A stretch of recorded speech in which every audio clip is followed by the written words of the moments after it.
시청자 여러분 안녕하십니까? 뉴스 플러스 시작합니다. 광주 신안교 공사 현장 인근 주택에 균열이 발생했습니다. 마포구가 홍대 문화예술 관광특구를 상징하는 조형물을 설치했습니다.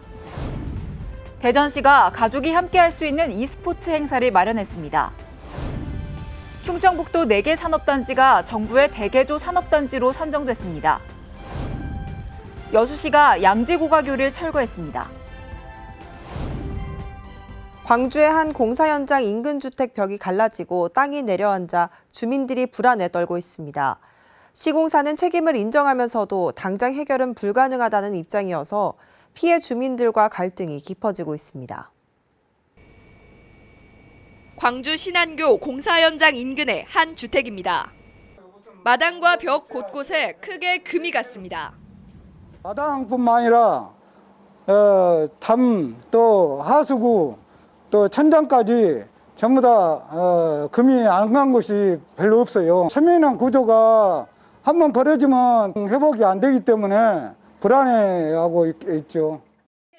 집안이 서서히 무너져 균형이 깨지면서 문이 제대로 닫히지 않는 곳도 많습니다. 바닥도 다 지금 갈라졌잖아요. 벽도 다 갈라지고 지금 창고도 다 지금 무너질 판이에요. 가게 문도 안 닫아지고. 주민들은 인근에서 진행하고 있는 공사 때문에 건물에 금이 가기 시작했다고 주장했습니다. 광주시는 하천 인근 지역에서 침수 피해가 이어지자 지난 2019년 12월부터 개수 공사를 진행했습니다.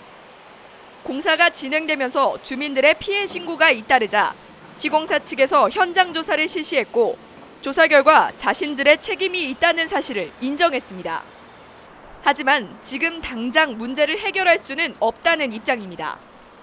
이 공사 때문에 아니라고 하면 전혀 말 못하죠. 아무래도 진동이 있으니까. 지금 고치는 건 의미가 없다 이거예요. 공사를 끝내고 복구 작업을 시작하겠다는 얘기라 피해 주민들의 불안감은 하루하루 커져만 가고 있습니다. 더 벌어져가지고 이렇게 저희들은 불안하거든요. 이렇게 막. 6일이 중대재해처벌법 시행 100일째이지만 여전히 산업재해는 계속되고 있습니다. 전남의 화약고라는 오명을 쓰고 있는 여수 국가산단은 특별법 시행 이후 무엇이 달라졌는지 알아보겠습니다. 여천 NCC 폭발 사고가 일어난 건 지난 2월 11일.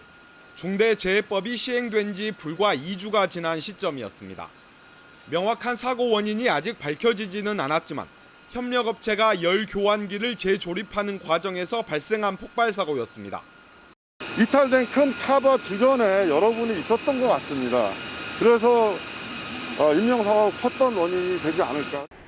지난 10년 동안 170여 명이 숨지거나 다친 전남의 화약고 여수 국가산단에는 현재 300개의 석유화학 기업이 집중돼 있습니다. 중대재해법 시행으로 기업들의 경각심이 높아졌다는 데는 노동계와 경영계 모두 인정하고 있습니다.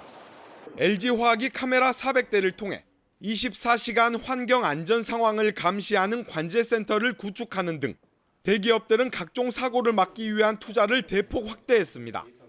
반면 위험한 업무가 많은 영세 협력사들은 사정이 다릅니다. 비용과 인력 투입에 한계가 있기 때문입니다. 하청 대표가 중대재해처벌법을 직접 대응하고 있는데요. 전문가 채용이라든가 인원 증원이라든가 이런 것들이 전부 비용과 맞물려 있어서 현실적인 문제는 아직도 산재에 있다 이런 말씀을 드리고요. 노동계는 중대법 시행 이후에도 여전히 각종 현장에서 협력업체의 속도전이 벌어지고 있다며 최저 낙찰제를 가장 큰 문제로 꼽았습니다.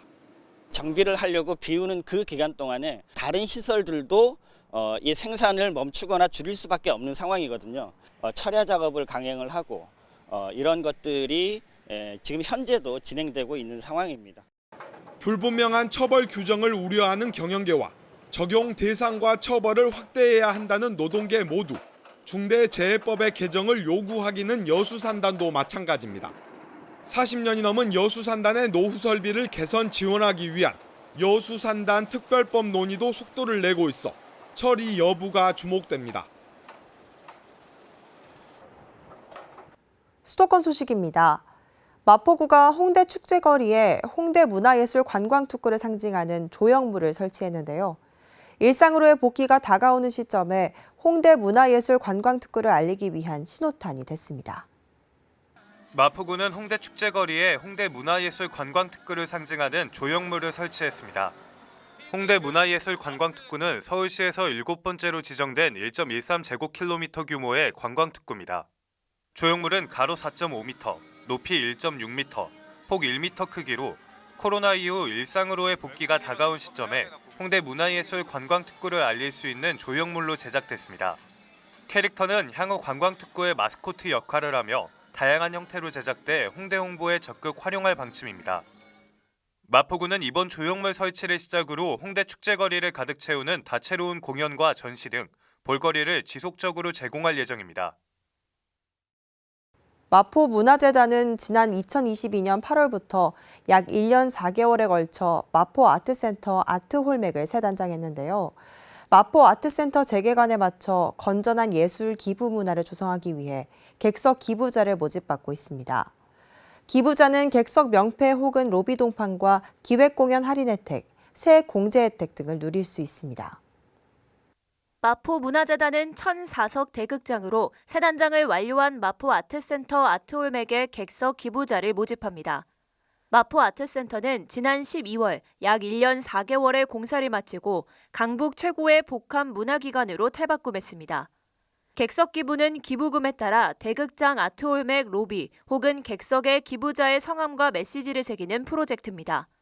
기부를 통해 건전한 예술 기부 문화를 조성하는 것을 목표로 하며 기부금은 문화예술진흥 사업에 사용될 예정입니다. 기부자는 기획공연 30% 할인과 기부금 영수증 발행을 통한 세액공제 혜택도 받을 수 있습니다. 마포문화재단 객석기부의 자세한 정보는 마포문화재단 누리집 객석기부 페이지에서 확인 가능합니다. 광역시 소식입니다. 대전시가 5월 가정의 달을 맞이해 가족이 함께 참여할 수 있는 풍성한 e스포츠 행사를 마련했습니다. 대전시가 대전 e스포츠 경기장 드림 아레나에서 가족이 참여하는 대회로부터 프로 선수들이 참여하는 대회까지 다양한 e스포츠 행사를 진행합니다. 5월 14일에는 가족 참가 카트라이더 대회가 개최되며 5월 15일에는 지난 3월부터 실시된 e스포츠 산업 아카데미를 수료한 청년들이 직접 대회를 기획하고 운영까지 도맡아 하는 e스포츠 아카데미 대회를 개최합니다. 또한 대전에 소재한 기업이면 누구나 신청할 수 있는 직장인 e스포츠 대회가 5월 19일부터 매월 셋째 주 목요일에 개최되며 5월 21일과 22일에는 대전에서 개최되는 첫 프로 선수 대회인 대전 레이싱 체인지가 펼쳐질 예정입니다. 가족과 함께 e스포츠를 즐기고 체험할 수 있는 특별한 기회인 만큼 시민 여러분의 많은 관심과 참여 바랍니다. 코로나19로 인한 2년여의 사회적 거리두기 해제와 5월의 가정의 달을 맞아 대구의 야간 관광 명소인 서문 야시장과 칠성 야시장에서 다채로운 공연과 이벤트 등을 진행합니다. 서문 야시장에서는 지난 5일 스트릿 댄스 배틀 서문 댄서즈 나이트 공연이 펼쳐졌고 야시장 방문 어린이들에게 비눗방울 체험 이벤트를 운영했습니다. 칠성 야시장에서도 최근 재단장한 무대에서 가수 초청 공연과 다양한 경품 행사가 펼쳐지고 어린이들과 가족이 함께 즐길 수 있는 다채로운 체험 이벤트를 제공합니다. 또 23일부터 열리는 2022 대구 세계가스총회 성공 개최를 기원하는 행사로 시민과 관광객 참여형 특별 게임 이벤트가 20일과 21일 이틀간 서문 칠성 야시장에서 양일간 진행됩니다. 대구시 동부여성문화회관에서 어버이날을 맞아 제50회 어버이날 기념식이 열렸습니다. 대구시 동부여성문화회관에서 제50회 어버이날 기념식이 개최됐습니다. 기념식에는 사랑의 카네이션 달아드리기와 국악공연 등 식전 행사가 진행됐고 지역 어르신 120명이 참석한 가운데 효행자 등의 정부 표창과 시장 표창 시상 등이 진행됐습니다. 한편 각 구군에서도 종교단체와 노인복지관을 중심으로 어버이날 경로잔치 행사가 열렸고 민간단체 등에서도 어버이날 전후로 다채로운 행사가 펼쳐졌습니다. 강원도 소식입니다. 평창군은 오는 20일까지 소상공인 시설 개선 지원 사업 대상자를 모집한다고 밝혔습니다.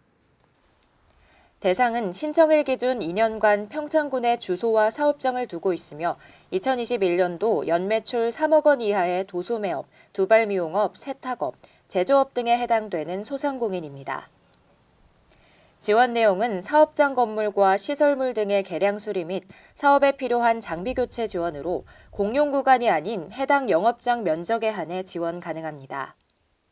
하지만 에어컨, 냉장고, TV 등 영업활동에 필수적이지 않은 전자기기 및 소모성 물품은 구입이 불가합니다. 지원금은 시설 개선 비용의 80%로 최대 800만 원까지 지원 가능하며 신청은 평창군청 일자리 경제과로 방문 접수하면 됩니다. 강원 횡성군은 교육부와 국가평생교육진흥원이 4월 실시한 2022년 평생학습도시 재지정 평가를 통과해 2024년까지 평생학습도시 역할을 이어갑니다. 군은 2007년 평생학습도시로 지정된 바 있는데요. 2022년 재지정 평가는 평생학습도시로 지정된 후 만 4년이 지난 지자체를 대상으로 2019년부터 2021년까지 최근 3년간 평생학습도시 추진체계, 사업 운영 및 성과 등의 평가 지표를 바탕으로 진행됐습니다. 군은 이번 평가에서 횡성소망 이룸학교 운영, 평생학습 관계자 협의를 통한 평생학습 추진 등으로 좋은 평가를 받았으며 올해부터 2024년까지 평생학습 도시의 지위를 유지하게 됐습니다. 충청도 소식입니다. 충북도 내 4개 산업단지가 정부의 대개조 산업단지로 선정됐습니다. 산업단지 대개조 혁신 계획이 목표대로 추진될 경우 생산액 증대와 신규 일자리 창출이 기대됩니다. 청주 일반산업단지와 오송생명산단, 오창과학상단, 옥산산단 등 충청북도 내 4개 산업단지가 정부의 대개조 산업단지로 선정됐습니다. 3번의 도전 끝에 이뤄낸 쾌거입니다. 산업단지 대개조 사업은 범정부 합동 공모사업으로 2023년부터 2025년까지 소부장 산업 글로벌 기술 거점 산단으로 구축됩니다. 투입 예산만 9,200억 원입니다. 충청북도는 산업단지 대개조 사업에 청주 산단을 거점 산단 계획을 수립했습니다. 특히 오송생명, 오창과학, 옥산산단을 연계한 지능형 융합기술 육성을 통해 소부장 산업 글로벌 기술 거점 구축을 비전으로 추진합니다. 사업 내용을 보면 스마트 제조 혁신, 근로자 공간 혁신, 탄소 중립 실현 등 3대 중점 과제를 실현할 6대 실천 과제가 진행됩니다. 청주 산단은 지능형 반도체 산업 특화 첨단형 소부장 가치 사슬에 중심으로 육성합니다. 오송생명산단은 첨단 의료로 오창과학산단과 옥산산단은 2차전지 수송 기계 부품과 지능형 IT 부품 산업 중심으로 특화시킨다는 전략입니다. 충청북도는 산업단지 대개조 혁신계획이 목표대로 추진될 경우 2025년까지 생산액 증대 40조 원, 신규 일자리 9,600명 창출을 기대한다고 밝혔습니다. 올 추석이 평년보다 한 달 가까이 이른 9월 초인데요. 추석 대목에 맞춰 출하하려는 과수 농가들의 일손이 봄부터 분주합니다. 지역의 대표적 배 생산지 나주에서는 고품질의 배를 수확하기 위해 열매 속기 작업이 한창이라고 합니다. 나주의 배 과수원입니다. 4월 초 만개한 배꽃이 올해는 설이나 저온 피해 없이 풍성한 열매를 맺었습니다. 가지마다 배 열매들이 주렁주렁 달렸습니다. 9월 초 추석 명절에 맞춰 출하를 하려면 서둘러 열매를 키워 8월 중순부터는 본격적인 수확에 들어가야 합니다. 지금 현재 할 수 있는 적과 작업이 어디 가장 비용이 많이 들어가는 그런 경우를 할 게 있습니다. 근데 이제 아시다시피 농촌에 연관된 그 부분이 인력들이 좀 없어가지고 맛과 모양 좋은 배를 한 달이나 일찍 수확하려면 평년보다 생산량을 10% 이상 줄여야 합니다. 이제 막 열린 열매를 평년보다 10에서 15% 더 솎아내야 하는 겁니다. 배를 빨리 키워내려고 생장 조정제를 쓸 경우 상품성이 뚝 떨어지기 때문에 인공 호르몬 제제 대신 열매수 조절이 필수입니다. 한 10% 정도 줄여서 맺혀 주시면 될 것 같고요. 비료도 좀 한 10% 적게 살포할 수 있도록 그렇게 해주시면 배 익는 시기가 숙기가 좀 빨라지는 그런 영향이 있습니다. 전국적인 명성의 나주배를 평년보다 한 달이나 이른 추석에 내놓기 위한 배 농가들의 손길이 벌써부터 바빠지고 있습니다. 친구들과 클럽을 다녀온 뒤 호흡곤란 증상을 호소하다 돌연사한 20대 남성의 몸에서 다량의 마약 성분이 검출됐습니다. 마약 투여량이 치사량이어서 경찰이 수사에 나섰습니다. 5일 새벽 4시쯤 친구들과 클럽에 다녀온 20대 남성 A씨가 귀가하던 차 안에서 호흡곤란 증세를 보이기 시작했습니다. 함께 있던 친구 2명이 심폐소생술을 실시하고 곧바로 병원으로 옮겼지만 끝내 숨졌습니다. 숨진 A씨의 사인을 밝히기 위해 실시한 혈액 검사에서 다량의 마약 성분이 검출됐습니다. 혈액 검사에도 마약 성분이 나왔다, 다량이. 그래서 이제 어제 저녁 7시에 사망한 거죠. 숨진 A씨와 친구들은 지난 4일 밤 11시쯤 클럽에 들어가 5일 새벽 3시 반쯤 나왔습니다. A씨의 친구들은 마약을 투약하는 모습을 보지 못했다고 경찰 조사에서 진술했습니다. 클럽 역시 자신들과 A씨의 마약 투약과는 아무런 관계가 없다는 입장입니다.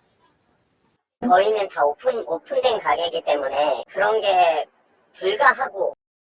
A씨의 정확한 사망 원인을 파악하기 위해 국립과학수사연구원에 부검을 의뢰했습니다.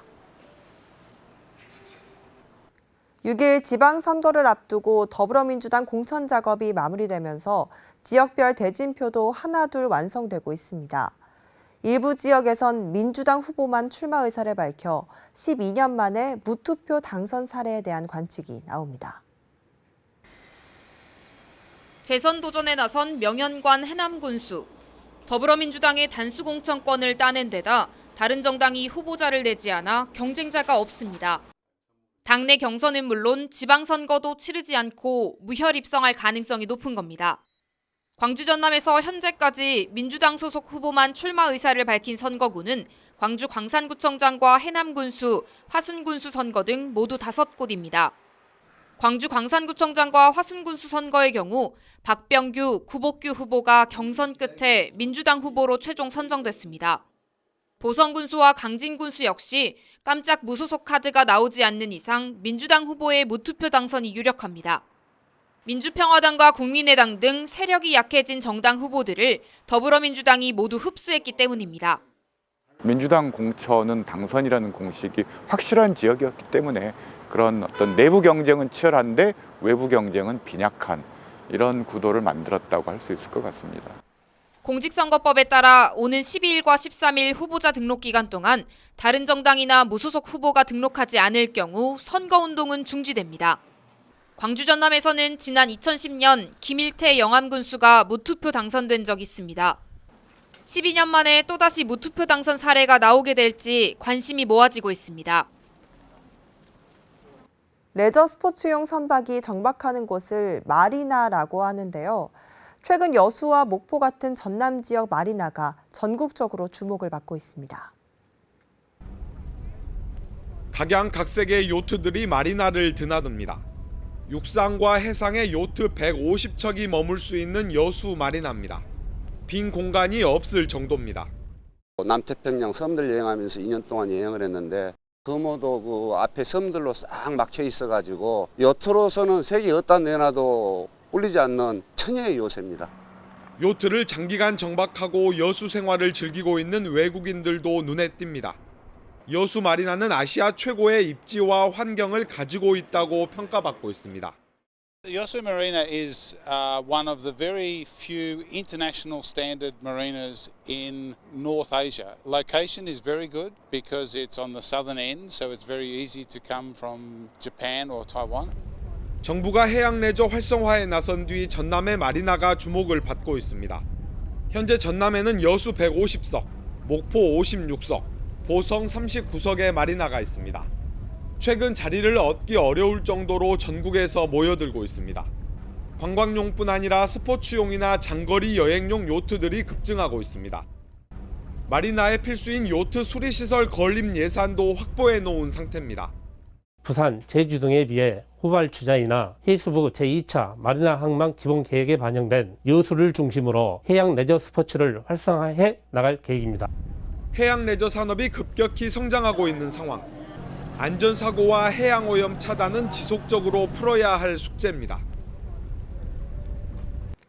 오는 2024학년도 입시부터 전북대가 지역인재 전형의 문을 광주와 전남 학생들에게도 열기로 했습니다. 비록 기대했던 전면적인 지역 인재 선발이 아닌 것은 아쉽지만 지역 교육계는 시작이 반이라며 환영의 뜻을 나타냈습니다. 전북대학교가 지역 인재 전형 대상을 전북 지역 학생들로 국한한 점은 크게 논란이 됐었습니다. 전남대와 조선대 등이 전북을 포함한 호남권 학생들을 지역 인재로 규정한 것과는 대비됐기 때문입니다. 비판이 잇따르자 전북대는 오는 2024학년도 입시부터 수시 학생부교과 지역 인재 전형 대상에 광주와 전남을 포함하기로 했습니다. 다만 전형 모집을 두 유형으로 나눴습니다. 1유형은 호남권 소재 고등학교에서 전 교육과정을 이수한 453명을 뽑고 2유형은 전북 소재 고등학교에서 전 교육과정을 이수하고 부 또는 모 학생 모두가 전북에 거주한 109명을 뽑기로 했습니다. 기대했던 전면적인 지역 인재 선발이 아닌 것에 대해 지역 정치권은 아쉬움을 표시했습니다. 이후에는 호남권으로 단일화되면서 광주, 전남, 전북 지역 학생들이 우리 호남권 안에서 자신의 실력을 마음껏 기르고 또 지역에 기여할 수 있는 그런 인재로 성장할 수 있기를 기대하겠습니다.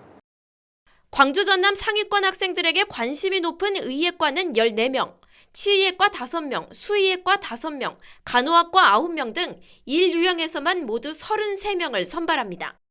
자기가 지나가고 싶은 학과에 더 갈 수 있는 확률이 높아지기 때문에 그런 부분에 있어서는 학생들에게 유리하다라고 생각할 수 있겠고요.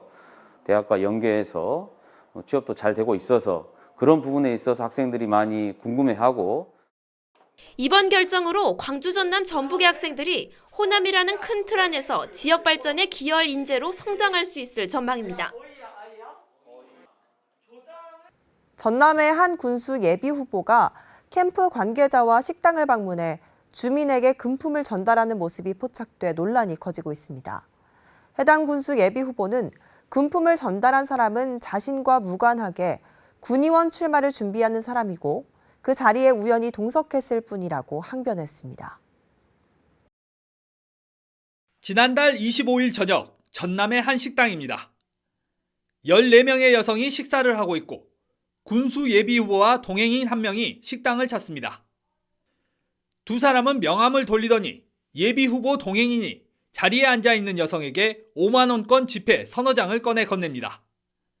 자신이 가진 돈을 모두 다 건넸다는 듯 빈 지갑 속까지 확인시켜줍니다. 해당 지역에서 군수선거에 출마한 예비 후보는 이 모습을 지켜보고 있지만 별다른 제지를 하지 않습니다. 군수 예비 후보는 돈을 건넨 사람은 자신과 무관하고 자신은 금품을 건넨 사실을 알지도 못했다고 말합니다. 이게 상대 후보 찍고 있고 그랬을 텐데 내가 그걸 보고 그냥 방치했겠어요. 해당 군수선거구는 현재 민주당 경선이 끝나고 중앙당에서 재심이 진행되고 있습니다. 영상을 제보한 측에서는 해당 영상을 민주당 중앙당에 제보했고 선거법 위반 혐의로 사법당국의 고발도 검토하고 있다고 밝혔습니다.